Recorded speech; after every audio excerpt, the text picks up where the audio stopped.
Welcome to this tutorial on how to cancel your GPS Quiz Premium subscription.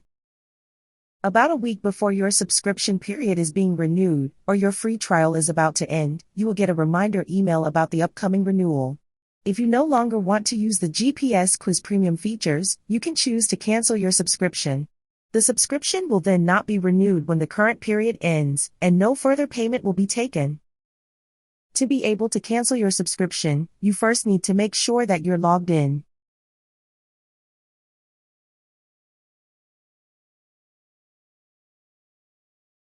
Open your account information by clicking the icon in the top right corner to open the account menu, and then click My Account. Under the Account Type section, you can see the status of your subscription and when the next payment is due. Click Change Subscription to go to the Subscription Management page. After reading through the information, click I want to cancel my premium subscription and then confirm by clicking Yes, cancel the subscription. After a few seconds, the canceled subscription will be confirmed.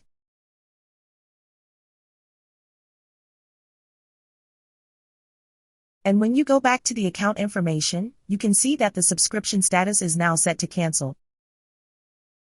That's it for this tutorial on how you cancel your premium subscription. Thanks for watching.